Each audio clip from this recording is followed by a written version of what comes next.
Alors mes chers, dites-moi, d'après vous, est-ce que c'est possible de transformer ces échecs en armes fatales de réussite, ou bien est-ce que c'est encore une fois du bullshit de YouTube destiné à vous vendre un produit? Eh bien, en tout cas, dans cette vidéo, moi, je vais vous raconter comment, après 10 ans de galères éditoriales et d'odyssées infructueuses sur les mers de l'édition française, j'ai fini par, quand même, obtenir un contrat d'édition aux éditions Viviane Ami du groupe Flammarion.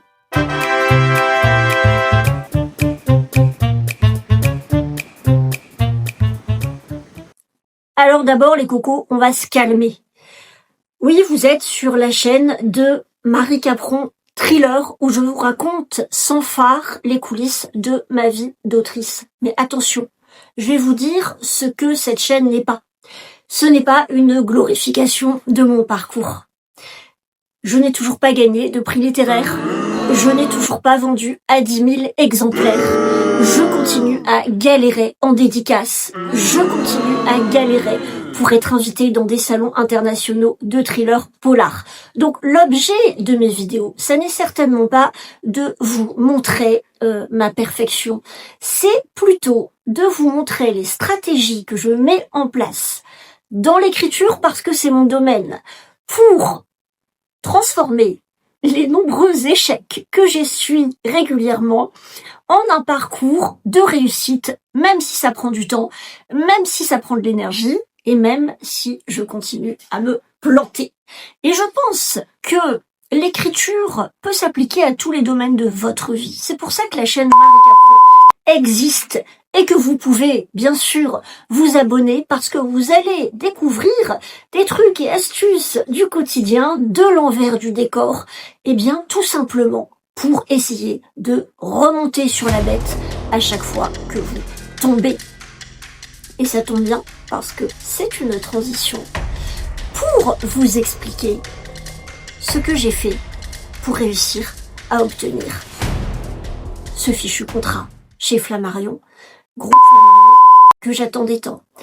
Eh bien, la première chose, mes chers, si vous avez suivi mes aventures, c'est que je suis remontée sur la bête après 2 échecs. Puisque vous savez que j'ai écrit un roman en 2011 qui dort actuellement là-bas sous mes escarpins, Donner la vie. Un deuxième roman en 2016, Chroma, édité dans une piètre maison d'édition et donc considérons un projet à nouveau avorté. Et pourtant, en 2020, j'ai décidé de remonter sur la bête et d'écrire à nouveau un roman. Et je peux vous dire que c'est vraiment pas facile. Je pense que vous n'imaginez pas le travail qu'il y a derrière l'écriture d'un roman, même quand il ne sort pas et même quand il n'est pas édité. Et quand vous passez autant de temps et que le roman n'est pas édité, j'ai envie de vous dire c'est double peine parce que vous n'avez même pas récupéré le fruit de vos efforts. Vous avez acquis des compétences, mais ça, vous vous en fichez en fait à ce moment-là. Et donc, la première chose à faire, même si on s'est planté 1 fois, 2 fois, 3 fois, 400 fois, c'est de remonter sur la bête. C'est une amie qui fait de l'équitation qui m'avait dit quand on tombe de cheval, on remonte tout de suite sur la bête, sinon on arrêtera le cheval à vie. Donc, j'ai décidé en 2020, malgré mes échecs, de me remettre à écrire un roman. Et j'ai décidé que je l'enverrais à nouveau à des maisons d'édition prestigieuses parce que mon ambition se plaçait là et que j'ai décidé d'assumer enfin cette ambition. Mais de l'ambition sans travail, c'est de la prétention. Et donc, ça va nous amener à la deuxième chose que j'ai faite pour, évidemment, que cette ambition se réalise, c'est de me remettre sérieusement au travail. Parce que, voyez-vous, mes chers, je ne crois pas en Dieu, mais je crois en la discipline. Et ça, je vous l'explique tout de suite. Vous savez ce qui m'a plombé dans l'écriture de mes précédents romans, c'est que je croyais qu'il fallait atteindre la perfection pour écrire. C'est-à-dire, si je n'avais pas les conditions parfaites réunies, si la pièce n'était pas à la bonne température, si je ne me sentais pas inspirée. Je parlerai dans une prochaine vidéo de l'inspiration. L'inspiration, ça n'existe pas, il n'y a que le travail. Bref, si je n'avais pas la bonne robe, si je n'avais pas la bonne playlist, eh bien je repoussais ma séance d'écriture à plus tard et je commettais aussi l'erreur de relire des milliards de fois la page précédente avant de me lancer. Et comme je trouvais que ça n'était jamais assez bon, j'étais bloquée sur la fameuse angoisse de la page blanche. Donc j'ai arrêté ces conneries et j'ai commencé à me servir de ce que j'avais appris en classe prépa. Il y a une chose que la classe prépa m'a apprise, c'est à devenir un bourreau de travail, à faire énormément dans un temps imparti. Quand j'ai pris la décision d'écrire Priya, la fille du boucher, je me suis mis un cadre. Alors attention, amateurs de marketing, je vais vous parler du SMART. Ça aussi, c'est un héritage de mon passé de charcutière à Auchan. Mais vous savez qu'il faut que l'objectif soit mesurable, quantifiable et s'engager auprès de quelqu'un pour l'atteindre. Donc, vous voyez ces petites choses-là? Priya 1, ça commence comme ça. C'est un Moleskine. Et à l'intérieur, il y a un certain nombre de notes, de plans, de recherches. Et un Priya, ça commence toujours par un solide travail de recherche. Donc, je me suis engagée auprès d'une communauté et je leur ai dit voilà, je vais écrire un roman en 1 an. C'est pas combien de temps ça prend pour écrire un roman, c'est combien de temps tu te donnes pour atteindre ton objectif. Moi, je me donne 1 an et donc j'atteindrai cet objectif dans 1 an, je m'engage devant vous. Et j'ai choisi ce que j'ai appelé un comité de lecteurs.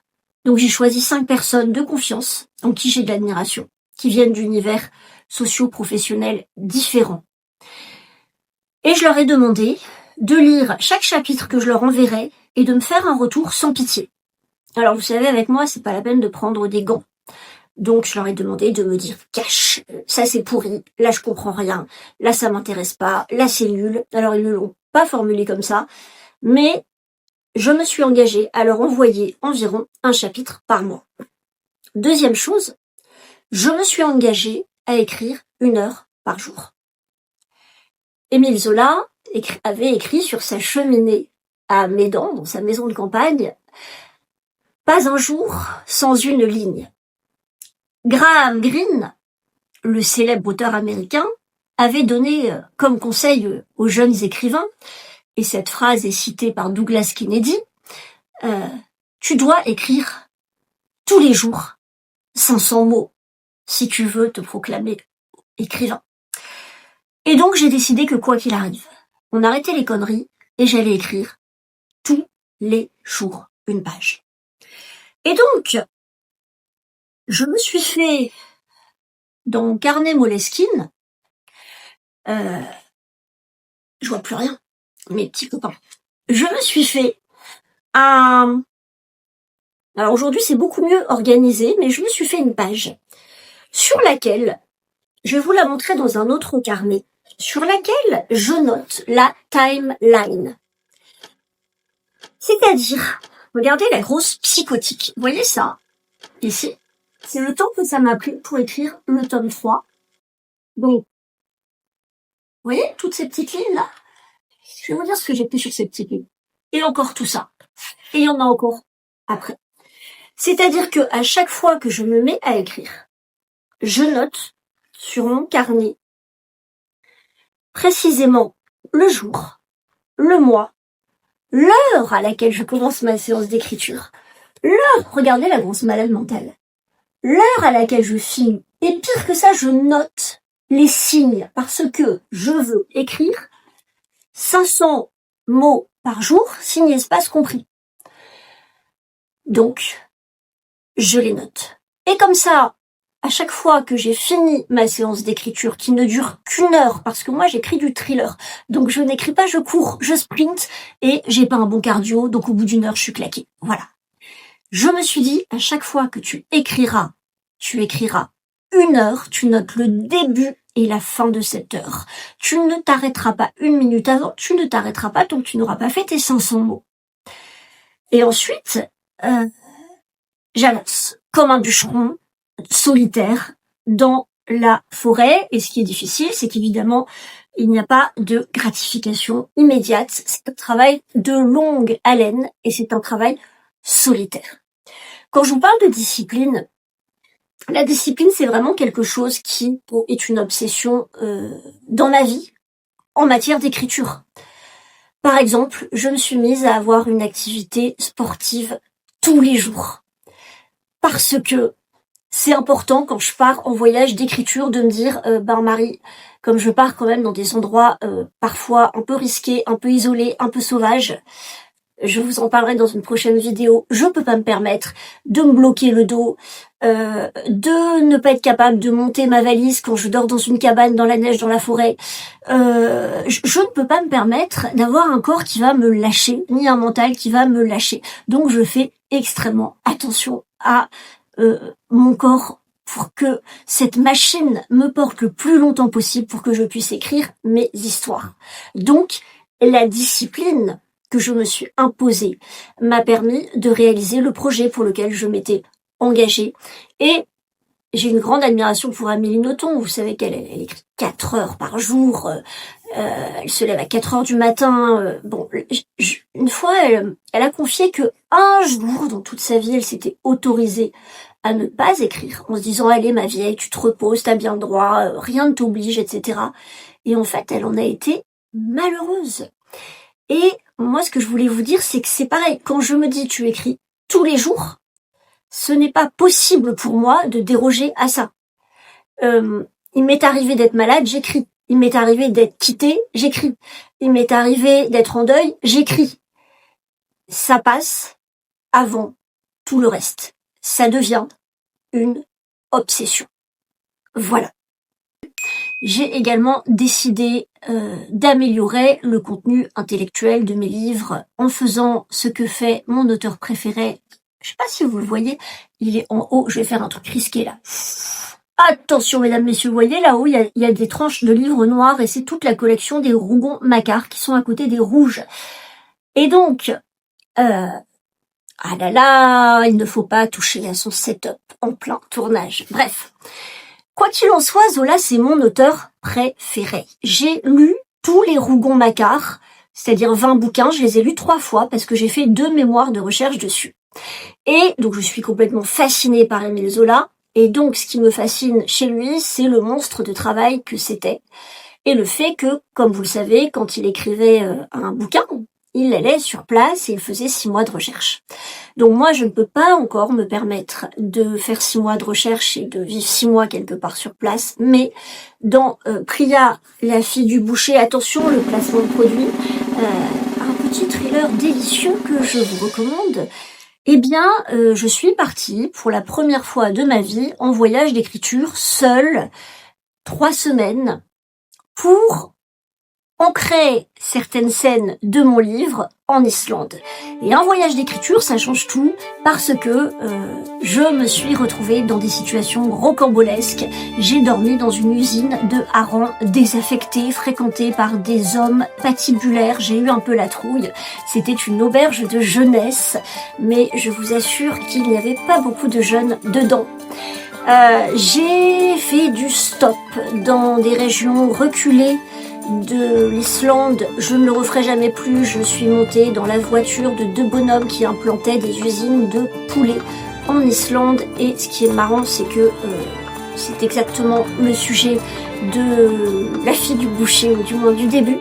Bref, j'ai vécu des aventures effrayantes, mais des aventures incroyables. Et je pense que ça se ressent forcément dans la qualité d'un livre quand l'autrice a fait des recherches et qu'elle est allée sur place.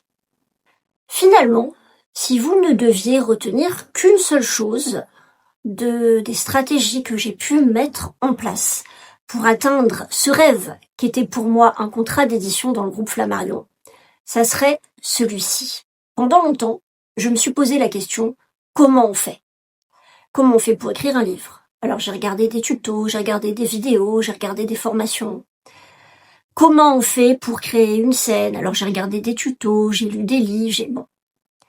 Et puis un jour, j'ai compris que la question comment on fait n'est qu'une bombe à retardement pour cacher des angoisses, un souci de perfection. La perfection n'est pas de ce monde et j'ai arrêté d'être dans la recherche de perfection et je suis passée à l'action. Comment on fait pour écrire un livre? On fait. Il y a plein de gens qui viennent me voir. Ah Marie, comment tu fais pour écrire un livre? Donne-moi des conseils. Non. D'abord, ce qui marche pour moi, ça ne marche pas pour vous. Comment on fait pour écrire un livre? Vas-y, fais quelque chose. D'après toi, comment on fait pour écrire un livre? Je sais pas, on commence par quoi? On prend un crayon? Ok, prends un crayon. Dans 2 minutes, tu vas te rendre compte qu'un crayon, quand t'écris au crayon, ça va pas être pratique parce que quand tu fais tes corrections, faut barrer, c'est moche. Tu vas prendre un clavier. Puis tu vas ouvrir un logiciel. Comment on fait pour écrire un livre avec un logiciel? Je sais pas, tu vas bidouiller, tu vas te rendre compte que, tiens, merde, ok, j'ai écrit ma scène, mais je sais pas où je vais. Faut faire un plan.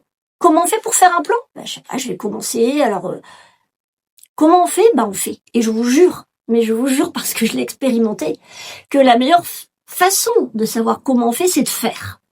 Et c'est d'arrêter de vouloir le mode d'emploi, de vouloir le tuto.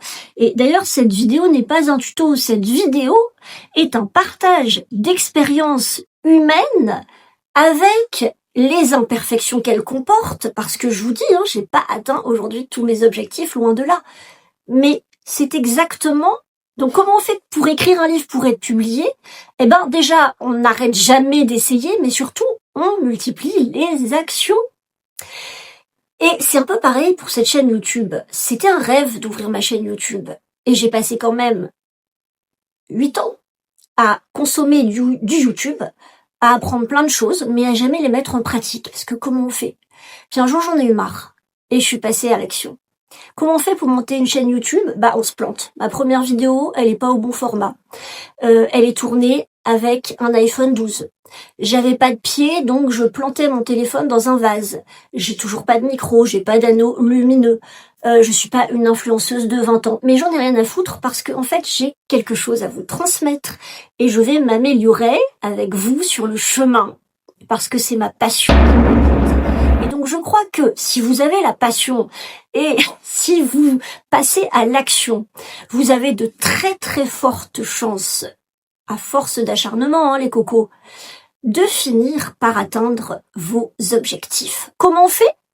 Je crois que maintenant vous le savez. Comment ma vie a basculé? J'ai tout simplement envoyé Priya, la fille du boucher, par la poste à 5 maisons d'édition de prestige. Et 3 semaines après, j'ai eu l'incroyable surprise de recevoir un appel, un soir à 21h, de Lise Chasteloup des éditions Viviane Ami, qui m'annonçait qu'elle voulait publier Priya. Et c'est comme ça que la belle aventure a commencé. Maintenant, c'est l'heure de ton cliffhanger. Comme je ne veux pas que tu te lasses, je vais complètement changer de registre. Dans ma prochaine vidéo, je vais te raconter ce que personne ne révèle, la vérité sur ce qui se passe en séance de dédicace et comment y survivre.